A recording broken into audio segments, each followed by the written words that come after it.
এই হলো আমাদের ছোট্ট বন্ধু পাখি। আজ আমরা তার এক মজার দিনের গল্প শুনব।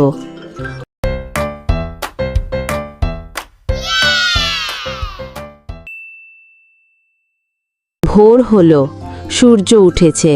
পাখিটা ধীরে ধীরে চোখ মেলছে। ও যেন একটু ঘুম জড়ানো মুখে কৌতূহলী হয়ে চারপাশ দেখে। সে তার ছোট্ট ডানা ঝাপটায় টুপটাপ করে, যেন উড়তে উড়তে বলছে, আমি প্রস্তুত। ওরে, কত সুন্দর করে উড়ছে সে! আকাশ যেন ওর খেলার মাঠ। একটা ফুলে ভরা গাছে এসে বসলো। চারপাশটা রঙে রঙে ভরা। হাওয়ায় পাতারা কাঁপে আর পাখিটার চোখে হাসি।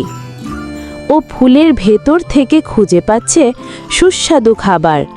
টুক করে একটা ফুলের মধু খেয়ে বলল, মজাদার। হঠাৎ আকাশে ওর কয়েকজন পাখি বন্ধু এসে গেল। সবাই মিলে খেলা শুরু হলো। ঘুরে ঘুরে উড়ছে তারা, হাসছে, গাইছে। এতক্ষণ উড়ে ক্লান্ত পাখিটা এখন পুকুর পাড়ে এসে বসেছে, ঠান্ডা পানি খাচ্ছে আর নিজের ছায়া দেখে মুগ্ধ হয়ে আছে। সন্ধ্যা হয়ে এলো, আকাশে লাল কমলা রং ছড়িয়ে পড়েছে। পাখিটা ধীরে ধীরে বাড়ির পথে রওনা হলো। নিজের ছোট্ট বাসায় ফিরে এসেছে সে। গাছে পাতার নিচে ওর ছোট্ট বাসা। আরাম করে বসে চোখ বন্ধ করছে।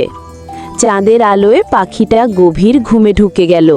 স্বপ্নে হয়তো আবার উড়ছে সে রঙিন আকাশে তার বন্ধুদের সঙ্গে। এই ছিল আমাদের ছোট্ট পাখির একদিনের গল্প। আবার দেখা হবে নতুন কোনো রঙিন গল্পে।